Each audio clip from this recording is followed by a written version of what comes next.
be clear to you all that as Brent's Cabinet Member for Children and Young People, that I do not think the school should become an academy. There are many advantages of staying with the Brent family of schools. I'm therefore pleased that the governors have taken this important decision out to consultation, which will give everyone a chance to have their say and demonstrate the strength of feelings around this issue. So I'm elected staff governor at the school and elected any National Education Union rep at the school. At the start of this process I was representing 32 teachers. I'm now representing 159 members across the school. We've had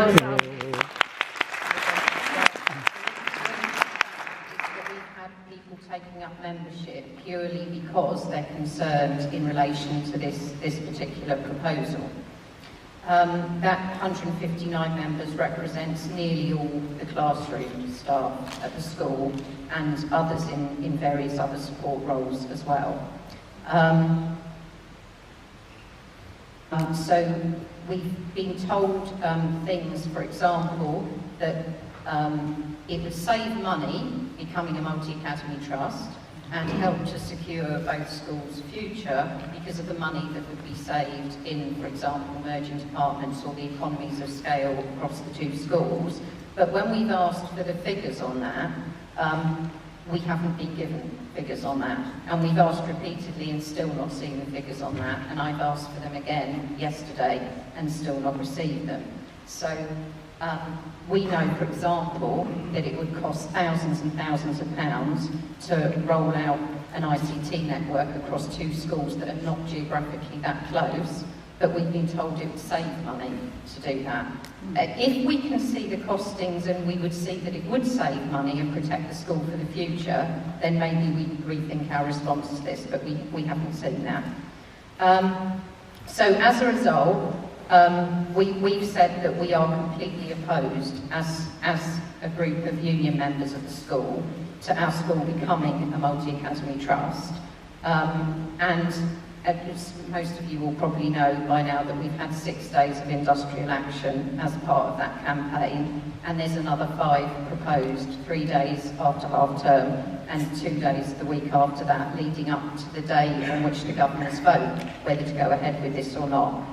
It breaks our hearts as staff in a special school to go on strike and to leave our children without their education, even for half a day, 1 day, let alone the number of days we're doing. We feel guilty every time we see the children when they come back in, contrary to what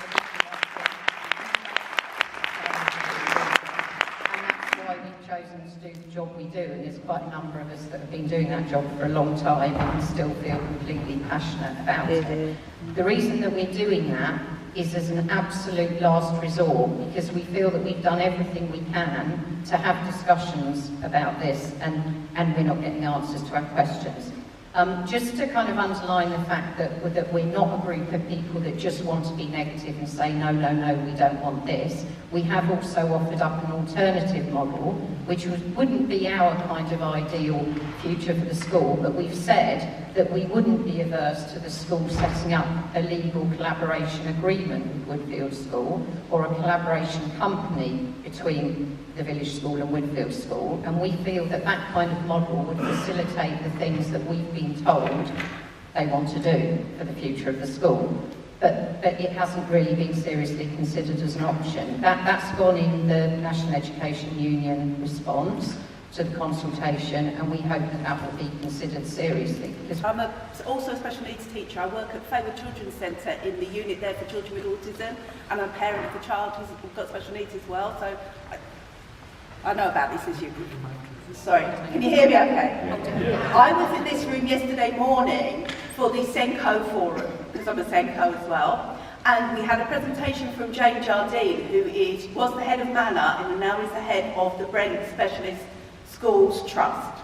Jane presented to us, although we didn't get a handout, interestingly, all the other presentations we had a handout for. I wish we had a handout for it. But she presented to us the idea that the Multi-Academy Trust, which I think they would like the village to join, is actually proposing to set up what she called hubs in mainstream schools. These are hubs where they would come in with their staff, their therapists, onto the premises of the mainstream school and take the children who have, I imagine, EHCP plans, yes, the children that come in with large sums of money and funding onto their roll. Right, so all your primary schools, all the secondary schools in the borough would no longer have the send children on their rolls. They would come onto the roll of the Multi-Academy Trust, therefore gaining the data. Right, so basically, all our state schools around the borough would have little private companies inside them being funded by our taxpayers' money that we're all paying for our council tax and all the other residents of the borough are paying for to educate those children. And in return, the mainstream schools would have their data gained for them. And if they didn't do it, the school down the road that has done it would see an improvement in their data, which would put the pressure on this next school down the road to then get a hub too, and so on and so on. My question really, and my query, is very similar to the last one. It's to do with the finances. Financially better off. Now this is something I've heard over the years said time and time again, and it doesn't actually happen. Look at Woodfield now. Okay, fine, the main school might be okay, but that teaching school, which was the big idea of actually going to become an academy, is in deficit. All schools are going to have problems. But I have a question for the village and Woodfield. You're supposedly working closely together. Well, surely you've looked at economies of scale already, haven't you? Do you mean to say that you're actually not doing it in the most economical way at the moment? I cannot believe that. Of course you are already. So again, that is just something that is said.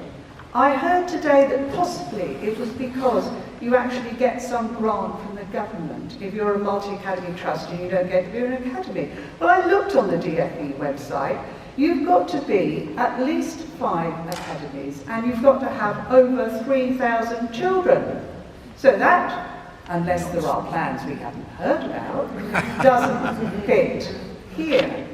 So I think that the staff at the school are doing a tremendous job. They are standing up for the children's education. Remember, a change of employer doesn't only affect the teacher's working conditions, it affects what the children get in education as a result. And we have got so much evidence around the country to show what's happening.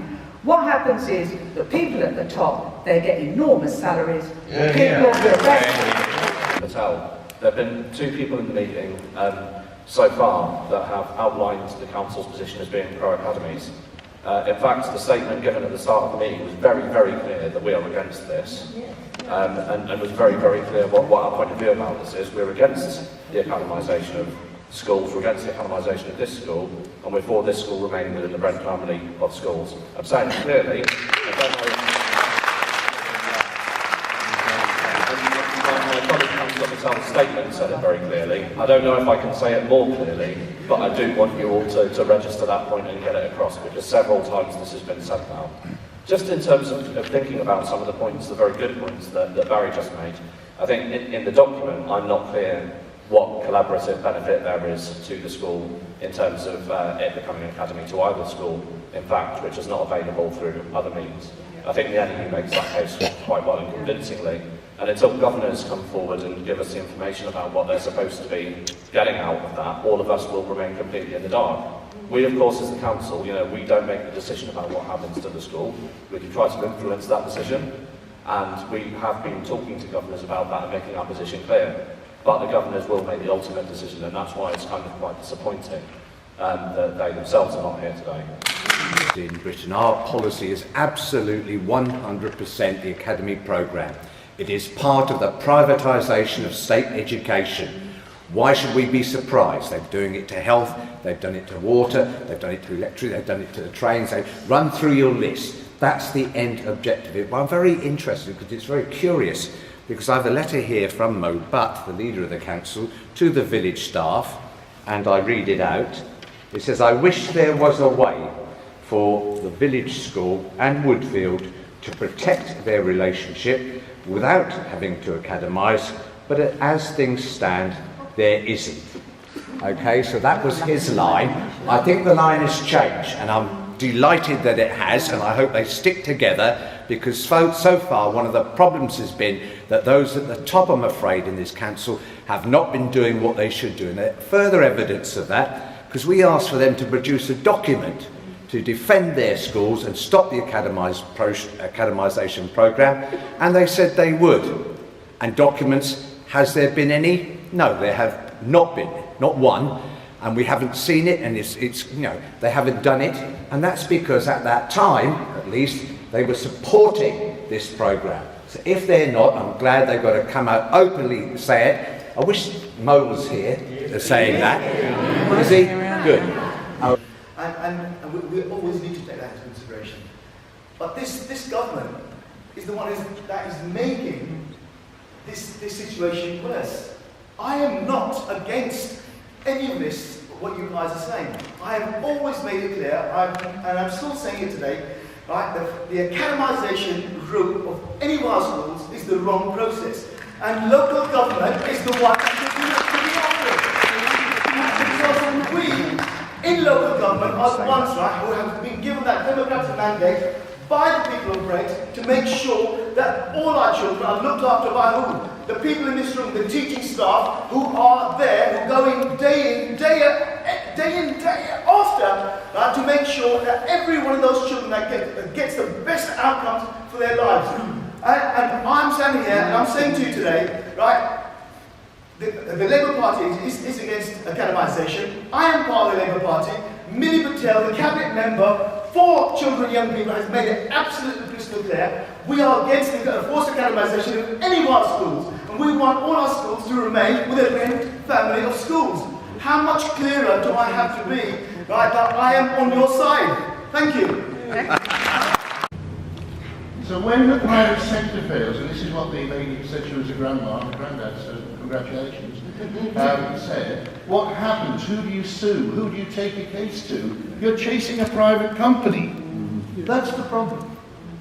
But tonight, I just wanted to pay tribute to the 159 staff who have lost money, done things they don't like to do, and stood up for all of us, for the children of the future.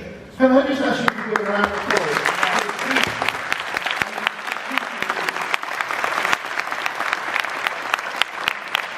Those are the heroes of the story. And it's a shame that the head teacher has got an excuse and the chair of government has got an excuse. I want to ask one question of Councillor Butt, Councillor Miller in his absence.